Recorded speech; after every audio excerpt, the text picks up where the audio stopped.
अरिहंताणं नमो सिद्धाणं नमो आयुर्याणं नमो वज्रायाणं नमो लोये सवासाहुणं। महावीर भगवान की जय। हमने पद्म पुराण के अंतर्गत हनुमान जी के बारे में पढ़ा, उनके पिता के बारे में पढ़ा और हनुमान जी का विवाह अनेक कन्याओं के साथ हुआ, उसके बारे में जाना। हमने देखा हनुमान जी का विवाह हनुमान जी की बहन सुपर्णखा उसके पुत्री के साथ हुआ। हनुमान जी का विवाह जो है किहकुंपुर नगर के राजा नल उनकी पुत्री हनुमालिनी के साथ हुआ और उनका विवाह किन्नर गीत नगर के राजा किन्नर जातियों के विद्याधरों की 100 पुत्रियों के साथ हुआ। इस तरह से हनुमान जी ने अनेक राजाओं की 1000 राजकुमारियों से विवाह किया। हनुमान जी इस पृथ्वी पर श्रीशैल नाम से प्रसिद्ध हुए। हमने अब तक ये जाना, हमने ये भी जाना कि हनुमान जी पहाड़ पर गिर गए थे तो पहाड़ चूर चूर हो गया था, इसलिए उनका नाम श्रीशैल रखा गया। किहकंदपुर नगर में राजा सुग्रीव, रानी सुतारा, उनकी पुत्री पद्मरागा अनेक गुणों से मंडित पृथ्वी पर प्रसिद्ध ऐसी पुत्री का जैसे ही यौवन आया, उनके माता पिता राजा सुग्रीव एवं रानी सुतारा दोनों के अपने पुत्री के विवाह के लिए चिंता उत्पन्न हुई। उन्होंने अपनी पुत्री के लिए योग वर ढूंढना चाहा। इस कारण माता पिताओं को अपनी पुत्री की शादी की वजह से नींद नहीं आती थी। तब रावण के पुत्र इंद्रजीत आदि अनेक राजकुमारों के चित्र दिखाए, लेकिन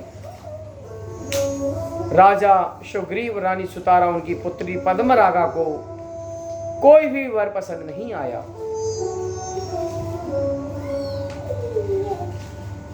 अपनी दृष्टि संकोच ली, पुनः हनुमान का चित्र दिखाया। उसे देखकर शोषण, संतापन, उच्चाटन, मोहन, वशीकरण, काम की ये पंचवणों से बेदी गई। तब सखियों ने हनुमान से मोहित जान हनुमान के गुणों का वर्णन करने लगी। हे राजकुमारी, पवन का पुत्र हनुमान, उनके हम गुणों का कहाँ तक वर्णन करें। इनका रूप सौभाग्य तो आपने चित्र में देखा है, इसलिए आप इनका वर्णन करें। आप अगर इनका वर्णन करते हैं, आपके माता पिता राजा सुग्रीव एवं माता सुतारा की चिंता दूर होगी। चित्र देख के वह मोहित हुई थी। सखियों के मुख से हनुमान के गुणों को सुनकर अति लज्जा से मुख नीचे कर हाथों में कीड़ा करने का कमल था, उससे चित्त पर मारा। तब सबने विचार किया यह हनुमान पर मोहित हो चुकी है। तब राजा सुग्रीव ने अपनी पुत्री का चित्र हनुमान को दिखाया। सो अंजना का पुत्र सुतारा की पुत्री के रूप का चित्र देखकर मोहित हो गया। यह बात सत्य है कि काम के 5 ही बाण हैं, परंतु पवन पुत्र के 100 बाण हो गए। मन में सोचने लगा, मेरे 1000 रानियां हैं, बड़े बड़े राजाओं की राजपुत्रियां हैं, खरदूषण की पुत्री है, रावण की भांजी मेरी रानी, फिर भी जब तक मेरा पद्मरागा से शादी नहीं होती है तब तक मैं विवाह हुआ नहीं मानूंगा। देखिए, व्यक्ति की काम लालसना 1000 रानी होते हुए भी वे अपने आप को तृप्त नहीं कर पा रहे हैं। हनुमान की भांजी, उनकी पत्नी नल, राजा नल की बेटी, उनकी पत्नी, 1000 विद्याधरों की पुत्रियां उनकी पत्नी होने के बावजूद भी उनका मन उन राजा सुग्रीव एवं रानी सुतारा की पुत्री पद्मरागा के प्रति हो गया। ऐसा विचार कर हनुमान जी अपनी रिद्धि से सुग्रीव के नगर किहकंदपुर में पहुंच गए। जैसे ही सुग्रीव को पता लगा कि हमारे नगर में हमारे दामाद होने वाले अर्थात रावण के भांजी के पति हनुमान जी आए हुए हैं। बड़े खुश हुए और बड़े उत्साह से अपने महल में उनका प्रवेश कराया। राजमहल के झरोके से रानियां हनुमान को देखकर बड़ी खुश हो रही थी, बड़ी आश्चर्य को प्रकट कर रही थी। सुग्रीव की पुत्री पद्मरागा हनुमान को देखकर चकित हो गई और मोहित हो गई। सुग्रीव ने बड़ी विभूति के साथ अपनी पुत्री पद्मरागा का विवाह हनुमान के साथ कराया। जैसा वर वैसी वधू, सो दोनों अति हर्षित हुए।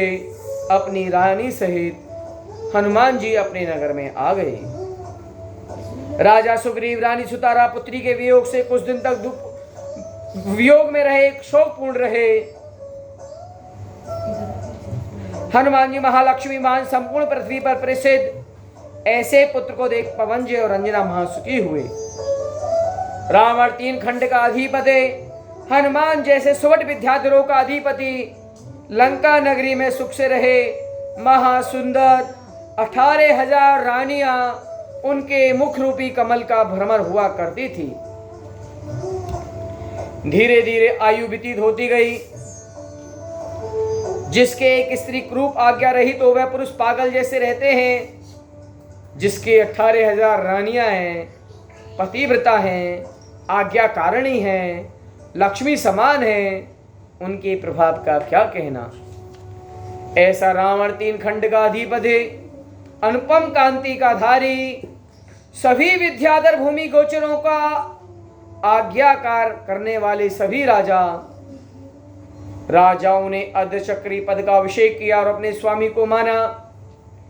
विद्याधरों का अधिपति पूज्य लक्ष्मी, कीर्ति, कांति परिवार उसके समान और किसी का नहीं।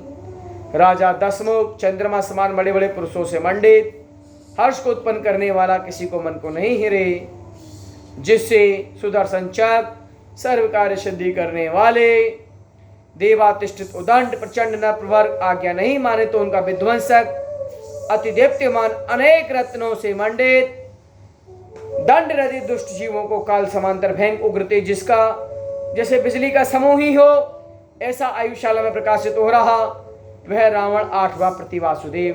सुंदर है कीर्ति उसके, पुण्य के कारण कुल परंपरा से चलाई आई रंकापुरी, उसमें संसार के अद्भुत सोखता रहा। मुनीश्वरनाथ भगवान के मोक्ष जाने के बाद नमीनाथ के पहले रावण हुआ।